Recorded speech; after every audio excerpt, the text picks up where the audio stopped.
මේ වීඩියෝ එකේදී sessions කීපයක් ගැන කතා කරනවා. database ගැන, ඒ වගේම database management system ගැන, අනිත් එක තමයි ER diagram. නැත්නම් ERD, entity relationship diagram. අපි මුලින්ම database එක බලමු. database එකක් කියලා කියන්නේ මොකක්ද? database එකක් කියලා කියන meaning එකට අපිට දෙන්න පුළුවන් මේ වගේ definition එකක්. Integrated data store in efficiency way in single place. ඒ කියන්නේ මොන හරි integrated data. ඒ කියන්නේ එකම වර්ගයේ data ටිකක් අපිට store කරගන්න පුළුවන් ක්‍රමවත් ආකාරයකට එක ස්ථානයක. ඒ කියන්නේ database එකකින් අපි කරන්නේ data ටිකක් store කරගන්න තියාගන්නවා. අපිට අවශ්‍යතාවයක් අවශ්‍ය වුණාම ඒක ආයෙ access කරලා ගන්න. ඒ කියන්නේ database එකේ තියෙන මූලිකම දේ තමයි අපිට data store කරලා තියාගන්න වගේම ඒ data අවශ්‍ය වෙලයට access කරන්න පුළුවන් හැකියාව තියෙන්න ඕන. එතකොට database එකක් ගත්තොත් database creation model කීපයක් තියෙනවා. අපි මෙතනදී ප්‍රධාන වශයෙන් එක database relation model එකක් ගැන තමයි අපි කතා කරන්නේ. database ගැන කතා කරද්දී අපි මූලික වශයෙන් දැනගන්න යුතු keywords දෙකක් තියෙනවා.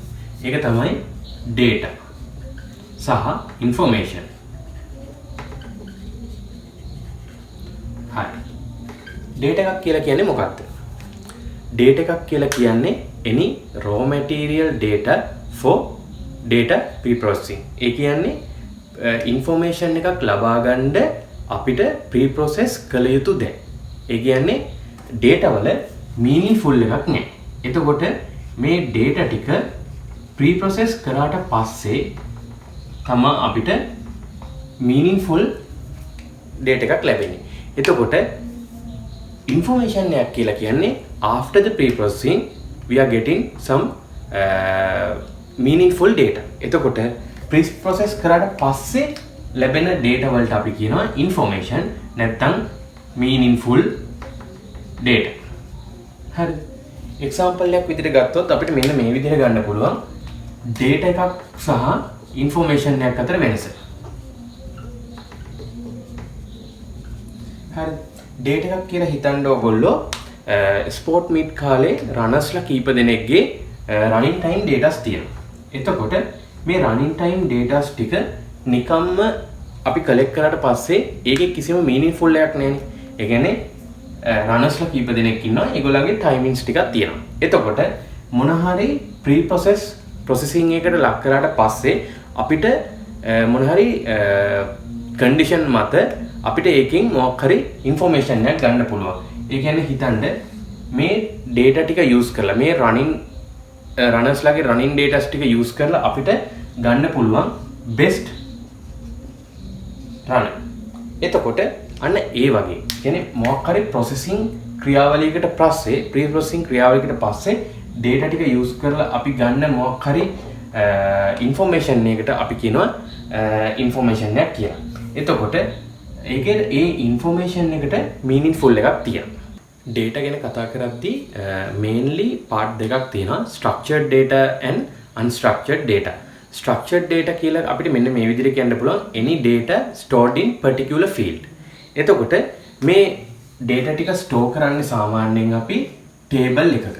එතන මොකක් හරි හිතන්නකෝ ID, name, informations මොනවා හරි තියෙනවා. එතකොට structured way එකකට මොකක් හරි format එකකට නැත්නම් particular ඒ data ටික particular fields වල තමයි අපි store කරන්නේ. එතකොට ඒකට අපි කියනවා structured data කියලා. එතකොට unstructured data කියලා කියන්නේ අපි without any format if you are storing the data we can say unstructured data.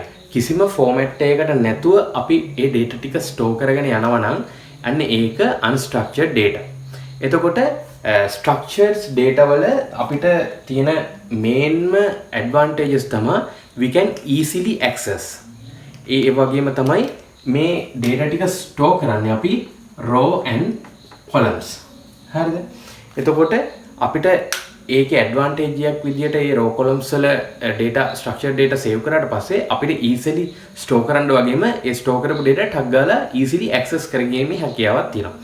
සාමාන්‍යයෙන් structured data වලට අපිට උදාහරණ විදියට ගන්න පුළුවන් Excel files SQL database web form results inventory control. එතකොට unstructured data වලට අපිට example විදිහට ගන්න පුළුවන් text document. ඒ කියන්නේ text එකක් විදිහට තමයි අපි ඒ data ටික නිකන් store කරලා තියෙන්නේ. නිකන් මොන හරි දත්ත ටික නිකන් වාක්‍යයක් විදිහට. එතකොට ඒක අපිට unstructured. ඒ කියන්නේ particular fields වල නෙමෙයි නිකන් ඔහේ තමයි අපි ඒක store කරලා තියෙන්නේ. ඒ වගේම emails. එතකොට social media posting and photos and videos. එතකොට මේ දෙකේ තියෙන මේන්ම disadvantage එක තමයි structured data අපිට easily access කරන්න පුළුවන්, store කරන්නත් පුළුවන්. Unstructured data වල එහෙම නැහැ. ඒක very heavy. අපි කතා කරපු data types, ඒ කියන්නේ structured data and unstructured data කියන topic එකෙන් පස්සේ අපිට definition එකක් දෙන්න පුළුවන් database එකක් සම්බන්ධයෙන්. ඒ කියන්නේ exam එකේදී අපි ගෙන් ඇහුවොත් what is a database කියලා අපිට මෙන්න මේ වගේ strong answer එකක් දෙන්න පුළුවන්. Database is a related collection of information or data typically stored electronically in a computer system in a structured manner. මෙන්න මේ වගේ strong අපිට answer එකක් අපිට දෙන්න පුළුවන් database එකක් කියලා කියන්නේ මොකක්ද කියලා ඇහුවොත්. Type of data can be stored. එතකොට data store කරන්න පුළුවන් ක්‍රම කීපයක් තියෙනවා. First එක තමයි filling cabinets, අනිත් එක තමයි separate sheets, folders, ledgers, list, pile of paper on your desk. එතකොට මේ ක්‍රම කීපයට තමයි අපි data store කරන්න පුළුවන්. ඒ වගේම තමයි database එක data save කරන types දෙකක් තියෙනවා. First එක තමයි file based system එක, අනිත් එක තමයි record based logical data models. එතකොට file based system එකට අයිති වෙන්නේ single file system එකක් නැත්නම් flat. ඒ වගේ තමයි record based logical data models වලට අයිති වෙන්නේ relational model එක, network model එක, hierarchical model එක. ඊට අමතරව තව තියෙනවා object oriented model එක. අපි අනිත් කොටසේදී කතා කරමු මේ එකින් එක වෙන වෙනම single file system එකයි relational network and hierarchy model එක. database ගැන කතා කරද්දී තව main topic එකක් තමයි type of data models. type of data models ගැන කතා කරද්දී models වර්ග කීපයක් තියෙනවා. single file system model එක නැත්නම් flat කියන model එක, නැත්නම් hierarchical model එක, network model එක and finally relations data model. එතකොට අපි mainly database ගැන කතා කරද්දී අපි කතා කරන්නේ relational database model එක ගැන. ඊට කලින් අපි එක එක model එක ගැන පොඩි idea එකක් අරන් ඉමු. එතකොට single file system නැත්නම් flat. හරිද? මේ කියන model එක ගැන කතා කරොත් මේකේ single model එකක් ගැන හිතට අපිට ඒ වචනේ definition එකෙන්ම තේරෙනවා තනි. ඒ කියන්නේ තනි single model එකක් ගැන තමයි කතා කරන්නේ. එතකොට අපි මොකක් හරි system එකක data අපි store කරද්දී මෙන්න මේ single file system එක නැත්නම් flat කියන model එක යටතේ අපි data store කරනවා නම් එතකොට අපි use කරන්න වෙන්නේ තනි table එකක්. හරිද? එතකොට මේ වගේ තනි table එකක rows තියෙනවා, columns තියෙනවා. හරිද? එතකොට අපි හිතන්නේ student management system එකක් කියලා. එතකොට student management system එක ඒ student ගේ reg number එක, name එක, contact එක වගේ student informations අපි gather කර ගන්නවා. ඊට අමතරව course information, finance information and mark information. හරිද? ඔන්න ඔය වගේ information ඒ කියන්නේ ඒ database එකට අදාළව සියලුම information අපි save කරලා තියාගන්නේ single file එක නැත්නම් තනි table එකක. ඒතර බලන්න මෙතනදී student information එක යටතේ අපිට මෙන්න මේ කියන informations ටික විතරක් අපිට ගන්න පුළුවන්. එතකොට ඒ student ගේ information එක ගත්තට පස්සේ මෙන්න මේ course information කියන එක තනි වෙනම විදිහකට ගන්නත් පුළුවන්. ඒ අමතරව financial statement එක ගැන ඒ student ගේ financial සම්බන්ධ data ටික අපිට වෙනම ගන්න පුළුවන්. ඒ වගේම marks කියන informations ටික වෙනම ගන්න පුළුවන්. සාමාන්‍යයෙන් database එක create කරද්දී අපිට මේ තුනම වෙන වෙනම tables වලට ගන්න පුළුවන්. ඒතර වෙන වෙනම ටේබල් තුනක් ක්‍රියේට් කරලා මේ data ටික අපිට store කරන්න පුළුවන්. but මෙතන single file system එකක් අපි use කරලා තියෙන නිසා නැත්නම් flat කියන model එක use කරලා තියෙන නිසා අපිට use කරන්න පුළුවන් තනි table එකක තමයි මේ informations gather කරන්න පුළුවන් වෙන්නේ. ඒතර මෙතන තියෙන mainම disadvantage එක තමයි data redundancy. ඒ කියන්නේ එකම data එක repeat වෙන වාර ගන්න වැඩි. එතකොට අපිට data store කරාට පස්සේ ඒ data ටික access කරගන්න ටික ලොකු කාලයක් යනවා. ඒක මේ system එකට වෙන main disadvantages. මොකද අපිට data store කරාට පස්සේ data access කරලා ඒ data වලින් මොකක් හරි analysis part එකක් කරන්න ඕන නිසා ඒ data වල ඒ access කරන්න යන කාලය පුළුවන් තරම් අඩු කරගන්න ඕනේ. දැන් මෙතනදි වෙන්නේ තනි database එක තියෙන නිසා අපිට ඒ data ටික access කරද්දී අපිට හිතනට වඩා ලොකු කාලයක් යනවා. මොකද සියලුම data තියෙන්නේ තනි database එකක. file based system model නැත්නම් single file system නැත්නම් flat කියන එකේ අපි කලින් කතා කරපු disadvantages දෙකට අමතරව තව disadvantages තියෙනවා. mainly disadvantages විදිහට අපිට ගන්න පුළුවන් data redundancy, concurrency access, data isolation, integrity problems, security problems. මෙන්න මේ කියන disadvantages ටික තමයි අපිට single file system එක නැත්නම් file based system එකක එන disadvantages ටික. අනෙක් model දෙක ගැන කතා කරනවා නම් අනෙක් model එක තමයි එකක් තමයි hierarchical model එක සහ network model එක. hierarchical model එක ගැන කතා කරොත් ඒක structured manner එකට වගේ තමයි තියෙන්නේ. ඒ වගේම ඒක parent and child pattern එක follow කරනවා. ඒ කියන්නේ මෙන්න මේ hierarchical model එකේදී top to bottom තමයි data flow වෙන්නේ. ඒ කියන්නේ data flow වෙන්නේ top to bottom. ඉහළ සිට පහළට. මොකක් හරි hierarchy එකකට. සාමාන්‍යයෙන් අපි example එකක් විදිහට ගත්තොත් company එක manager. කියන්නේ top level එකේ ඉන්න hierarchy එකේ ඉඳන් තමයි bottom level එකට data ටික flow වෙන්නේ. ඒ කියන්නේ manager යට තියෙනවා assistant managersලා. ඒතර ඒ assistant managersලා යටතේ ඉන්න පුළුවන් laborsලා, තව assistant managers යටතේදී ඉන්න පුළුවන් workersලා. ඒතර අපි data access කරද්දී මේ data access කරන්න පුළුවන් වෙන්නේ අපිට ඉහළ hierarchy එකේ ඉඳන්. ඒ කියන්නේ manager කියන level එක access කරලා තමයි අපිට assistant manager level එක access කරලා තමයි අන්තිමට workers කියන මොකක් හරි සම්බන්ධයෙන් data ටික අපිට access කරන්න පුළුවන්.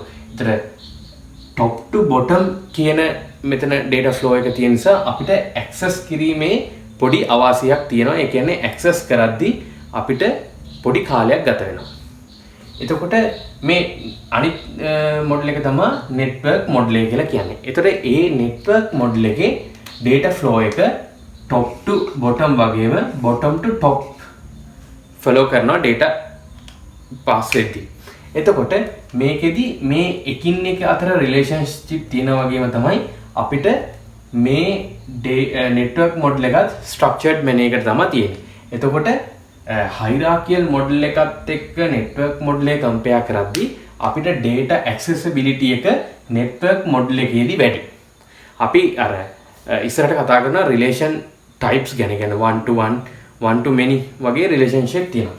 එතකොට මෙන්න මේ මෙතනදී hierarchical model එකේ තියෙන්නේ one to many relationship තමයි තියෙන්නේ. එතකොට many to one කියන relationship එක use කරන්න බෑ. ඒතර but network model එකේදී අපිට one to many වගේම many to one කියන relationship එකත් use කරන්න පුළුවන්. මොකද හේතුව top to bottom වගේම bottom to top data flow එකක් තියෙනවා. but මෙතන hierarchical model එකේ තියෙන්නේ top to bottom data flow එකක් විතරයි. relational model එක ගැන කතා කරනවා නම් mainly වගේම commonly අපි use කරන්නේ ගොඩක් දුරට data save කරද්දී relation model එක. මේ relation model එකේදී data store කරන්නේ table format එකට. ඒ වගේම SQL වලදී අපි use කරනවා මේ relational database එක. මෙන්න මේ relational database එකේදී data redundancy එක අඩුයි. ඒ කියන්නේ data repeat වෙන ප්‍රමාණය අඩු වෙනවා. මේ relational database එකේ advantage එකක් ගැන කතා කරනවා නම් අපිට කියන්න පුළුවන් simply and capable to retrieve data. එතකොට මෙන්න මේ data අපි table එකක store කරද්දී අපි හිතන්න ස්ටුඩන්ට් මැනේජ්මන්ට් සිස්ටම් එකක් කියලා. එතකොට ස්ටුඩන්ට් ඉන්ෆෝමේෂන්, ඒ කියන්නේ ස්ටුඩන්ට් ඉන්ෆෝ අපි data save කරද්දී මෙන්න මේ විදිහට ටේබල් එකක් යූස් කරනවා. ඒතකොට ටේබල් එකක් අපි යූස් කරනවා නම් ඒක රිලේෂනල් මොඩල් එකේ මොඩල් ටයිප් එක. එතකොට මෙතනදී අපි හිතන්න මෙන්න මෙතනදී ස්ටුඩන්ට් ගේ reg number එක, name එක, contact එක, address එක සහ මොකක් හරි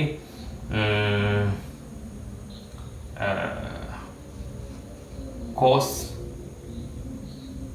ID එක කියලා මොකක් හරි හිතන්න මොන හරි informations ටිකක් තියෙනවා. එතකොට අපි මෙතනට registration number 1 විදියට අරන් නිමල් කියන ස්ටුඩන්ට් ගේ contact number එක මොකක් හරි දාලා එයාගේ address එක ජායල course ID එක 001. එතකොට දෙන registration number ළමයා කමල් කියලා අපි හිතුවොත් 0022 එයා කඳාන address එක 002. මෙන්න මේ විදිහට අපිට ඒ data ටික store කරන්න පුළුවන් table එකකට. එතකොට මේ සම්පූර්ණ එකටම අපි කියන නම තමයි table. හරිද? මෙන්න මේ columns වලට අපිට කියන්න පුළුවන් fields නැත්නම් attributes. හරිද? මෙන්න මේ rows වලට අපිට කියන්න පුළුවන් data tuple. හරිද? ඒ වගේම තමයි cardinality. ඒ කියන්නේ අපිට exams වලදී සාමාන්‍යයෙන් අහන්න පුළුවන් questions එකක් තමයි what is the number of cardinality. කියන්නේ cardinality කියලා කියන්නේ number of rows. එතකොට මෙතන number of rows ගන්න කීයද? 1 2. එතකොට number of cardinality ප්‍රමාණය කීයද? 2යි. ඒ වගේම තමයි අපිට මෙතන අහන්න පුළුවන් degree. What is the degree කියලා අහුවොත් මේ relation model එකේ degree කියලා කියන්නේ number of columns. ඒ කියන්නේ fields ප්‍රමාණය. ඒ කියන්නේ මෙතන කීයද fields ඉන්නේ? 1යි 2යි 3යි 4යි 5යි. එතකොට exam question එකේ වොත් write the number of cardinality and what is the number of degree කියලා අහුවොත් cardinality කියන්නේ number of rows ප්‍රමාණය. ඒ කියන්නේ data අපි input කරලා තියෙන rows ප්‍රමාණය සහ අපි degree කියලා හඳුන්වන්නේ fields නැත්නම් attributes නැත්නම් table එකේ තියෙන columns ප්‍රමාණය. එතකොට මෙන්න මේ විදිහට relation model එකක් අපි use කරොත් data redundancy එක අඩුයි. ඒ කියන්නේ data අපිට store කරාට පස්සේ ඉක්මනින් access කරගන්න පුළුවන්. ඒ නිසා mainly වගේම commonly අපි use කරන්නේ data save කරලා ඒ සම්බන්ධයෙන් access කරන වැඩවලදී database එකක් අපි save කරන්නේ, database එක create කරන්නේ relation model එක මගින් තමයි ගොඩක් වෙලට අපි use කරන්නේ industry එකේ වගේම. අවසාන model එක විදිහට අපිට කතා කරන්න පුළුවන් object oriented model එක. මේක object wise, ඒ කියන්නේ data save කරද්දී object wise තමයි, يعني object එක wise තමයි අපි data ටික save කරන්නේ. ඒ කියන්නේ unique object එකක් විදිහට. එතකොට මේක අපිට කතා කරන්න පුළුවන් double OP concept එක යටතේ. එතකොට අපි database සම්බන්ධයෙන් මේ video series එකේදී අපි mainly කතා කරන්නේ relation type model එක ගැන. ඉස්සරහා video වලදී නැත්නම් object oriented concept එක අපි දැනගත්තට පස්සේ video series එක කරාට පස්සේ අපි බලමු object wise object oriented model එක කොහොමද create කරන්නේ කියලා. මේ database එක අපි simply use කරන්නේ theory ටික අපි cover කරන්නේ relation data model එක ගැන. ඒ නිසා අපි බලමු relation data model එකට අදාළව කොහොමද theory ටික සැකසීලා තියෙන්නේ කියලා. අපි next video එකේදී කතා කරමු step of database design. Data modeling is the first step in process of database design. එතකොට database design කරන්න අපි කලින් කතා කරපු database model use කරනවා. එතකොට next video එකේදී අපි බලමු data modeling with entity relationship diagram නැත්නම් ERD, entity relationship diagrams. Thank you.